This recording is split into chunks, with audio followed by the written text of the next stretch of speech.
please welcome Miss Alexis Chaet, the valedictorian for the class of 2012, who will now make her valedictory address.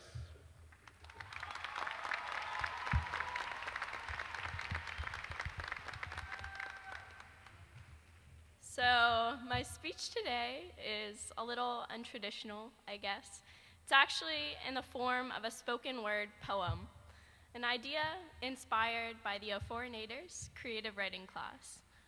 But before I begin, I realized after writing this speech that nowhere in it did I include a congratulations, which you'd think would be the first thing that you put in, but I just wanted to say congratulations, class of 2012.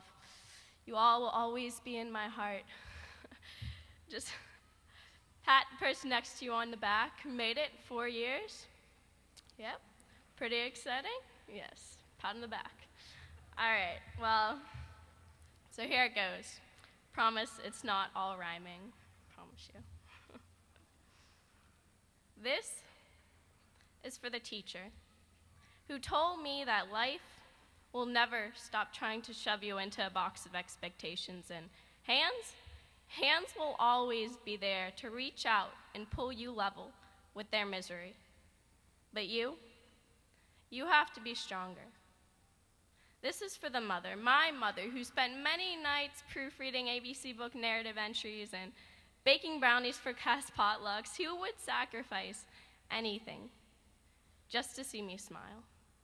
And for the stepdad who, when I told him I could not figure out how to use matrices on my calculator, printed me out the 686-page manual of TI-84. This is for the coach who reminded me that I am stronger than pain. For the calculus master who taught me the evils of drugs. For the teammate who ran that extra hill repeat just so I wouldn't have to alone. And for the girl whose genuine kindness saved my lonely, friendless butt at freshman orientation. Thank you for everything. Now, this is for the kid texting on his phone right now. And for the future rocket scientist and brain surgeon sitting up on stage next to me. This is for the boy who thinks that now that he's going off to college, he's free from his parents' rules.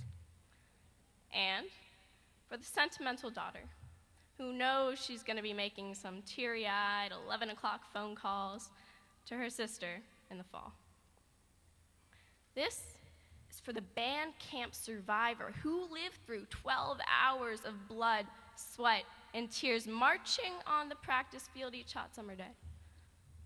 And for the cross-country runners who ran past them, wishing they could take off their sweat-soaked tie-dye t-shirts and, I quote from the student forum, bless the neighborhoods with their lovely bodies.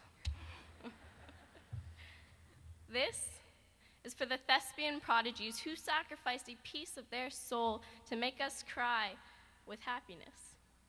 And for the kid who cried in silence on those days when high school got the best of them.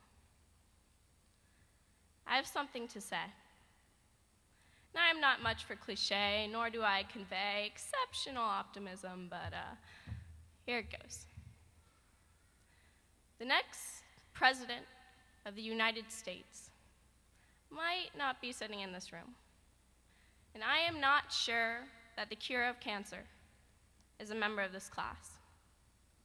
I don't know how many of you will become lawyers or engineers or be the ones to solve the energy crisis facing us.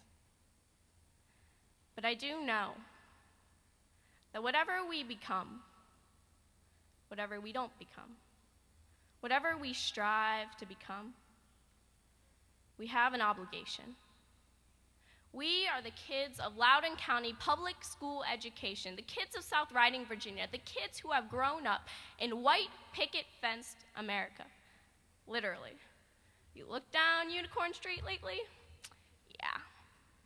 We're the kids of the iPods, the iPads, the iPhones, the I. But we We must remember that if we live our lives for the I, our lives are worth nothing. We have an obligation. We, the kids of an opportunity-ridden nation, have been left with much work to do. We live in a world where 900 million people do not have enough food to eat. A world which spends more than $1 trillion on the military each year.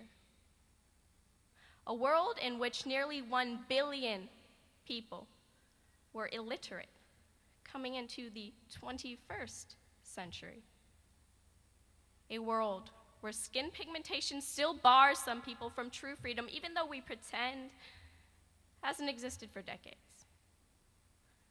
A world where so many people kill for the I power, the I prejudice, the I think my comfort is more precious than your life.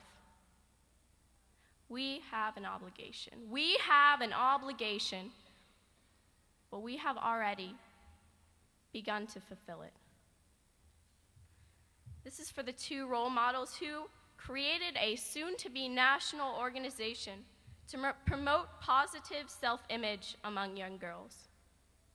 This is for my Muslim classmate who went to Washington, D.C. to hand out Christmas presents this past winter.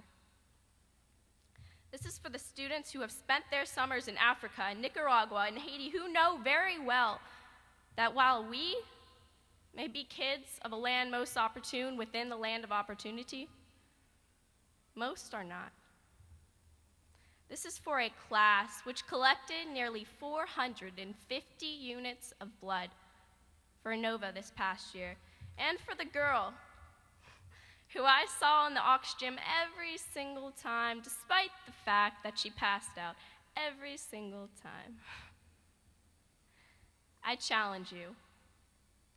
I challenge you to open your eyes to the empty hands, to the rejected minds, to the neglected spirits whose pain could be erased, replaced with a single word, a single hour, a single pint that you could give. Thank you.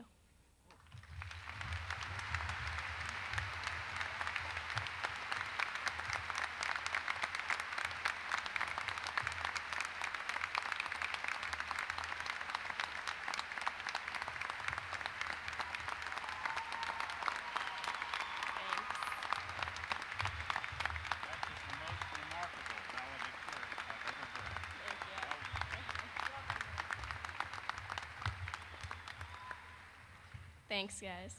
Just wanted to say one more thing before I sit down, and that is a thank you to someone special.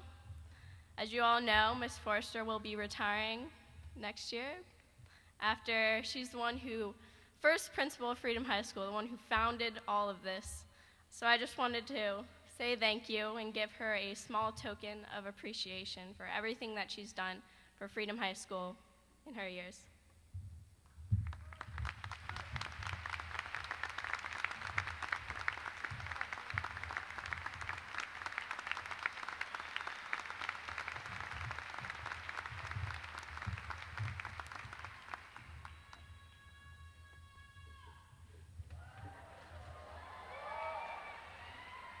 At this time, Mr.